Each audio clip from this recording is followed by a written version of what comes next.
Well, that ended up being emphatic. Are Turkey still your dark horses? I don't know. Look, can they lose to Portugal and have it be okay? Yes, of course they can.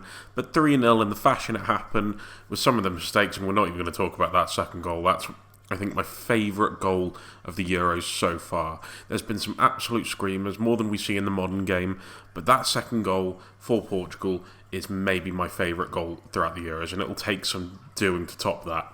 Also, just for reference, I'm recording this on the night of Group A closing down with the Germany and Switzerland and Hungary-Scotland game. Just want to send my best wishes out to Barnabas Varga. Horrific head injury.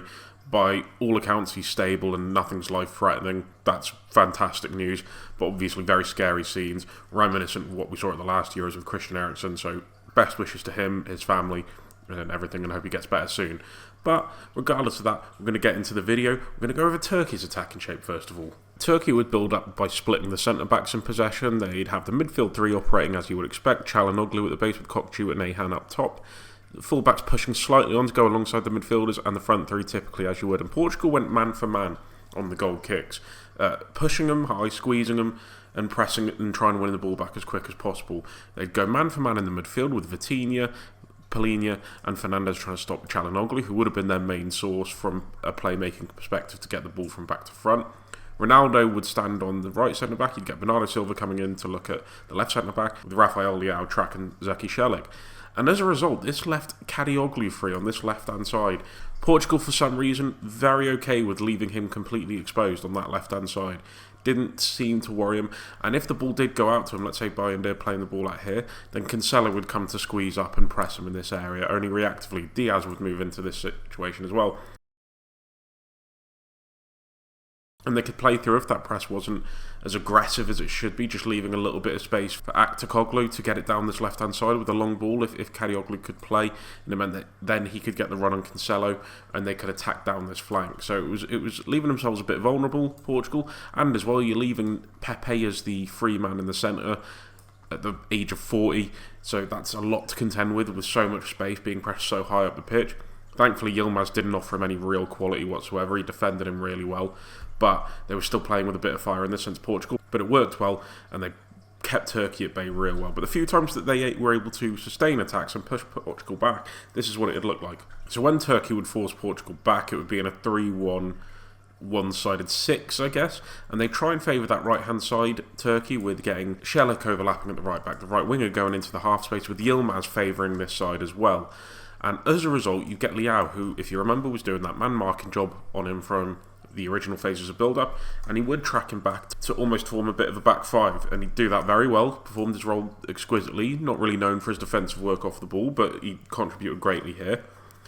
You ended up with a midfield three of Vitinha, Palhinha and Bernardo Silva to try and prevent them from playing through the middle, but they weren't really looking to play through the thirds. Would Turkey, so Kokcu and Ayhan didn't really get anything with this midfield, and it meant that Vitinha and Silva could press these two midfielders and Palhinha could drop back. Fernandes would press up to Çalhanoğlu, who dropped into the centre-backs and split them, and was doing his best to get on the ball and create from these deeper areas. The only place that Portugal were vulnerable is because of Bernardo Silva coming inside to man-mark the midfield as he did in build-up. It would leave this left-hand side free where they could easily hit this area with a long ball to get it to Çalhanoğlu or Çalhanoğlu on this side. As Bernardo Silva, as I said, was pushed inside. Cancelo would then have to move across, and Cancelo had a nightmare of a game defensively. Really got caught on this side and struggled with these wide combinations, and they did open him up a few times. But they lacked a clinical edge to really put these chances away, and as a result, Cancelo's frailties on that side weren't punished. But their attacking play was really poor in this game, Turkey, and didn't trouble Portugal anywhere near as much as they should have with those wide combinations, and as a result, Portugal came away with a clean sheet. A few times they got free on the left-hand side, were able to put crosses in, but no real danger on them, no one coming to meet them. Poor performance from the attacking players in general, so they lived to fight another day. Unfortunately, just wasn't it for Turkey. And it is worth noting that Pepe in these areas was fantastic. In terms of a last-ditch defending centre-back, he is still one of the elite in the world. Obviously, is nowhere near as athletic. Not that he was ever really that athletic, but it's nowhere near as athletic than he would have been 10, 15 years ago. But in terms of box defending, reading balls that come into the box, whether that's pullbacks to the edge of the box or across the 6-yarder, he is key to him every time. Fantastic performance. You wouldn't believe he's 40. But Portugal won the game. How did they do that? Let's see. So Portugal would build up, as you can see, with their typical shape in the 4-5-1. Fullbacks pushed on a little bit higher. Bruno operating in between the lines, given a bit of a free role in the attacking sense, with Ronaldo just on the edge of the shoulder of the right centre-back.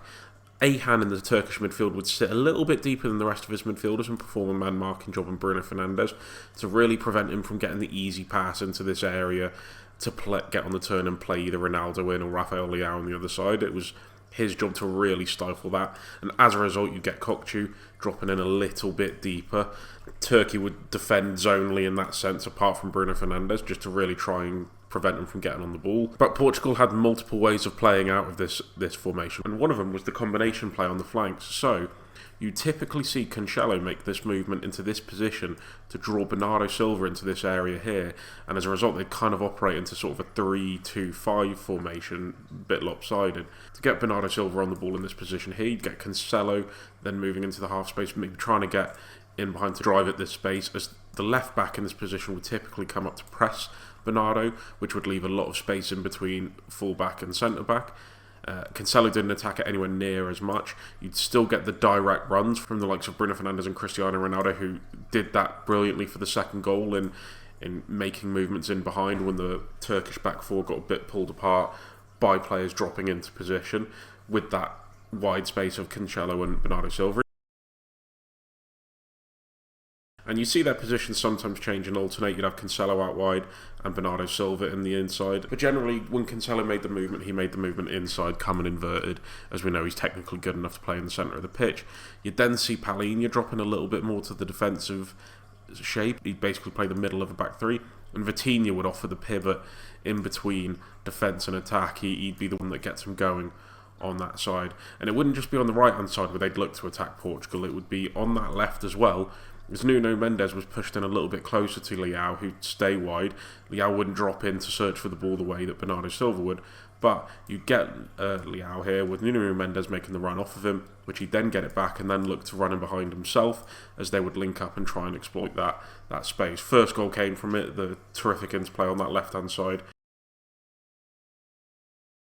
And as a result, it pushed them a little bit further back, so we'll just adjust that now. So when Turkey would get pushed back, they'd almost get pushed into a bit of a back five, as Ayhan had a proclivity to drop in between the two centre-backs, spreading that defensive shape wider. I can only assume that was to try and cope with the wide overloads and the interchange between fullbacks and wingers on that side. Didn't really work. Mendes and Leao linked up brilliantly on the left, as Cancelo and Silva did on the right. Silva having the freedom to make movements inside. Cancelo could respond to. They could also look for the ball in behind that midfield shape to try and get on it and create from these areas, but it would be a 3-1-6 essentially, as the midfield four for Turkey ended up getting pulled in narrow to try and cope with it. It always felt like there was an angle around that shape to be able to play it to.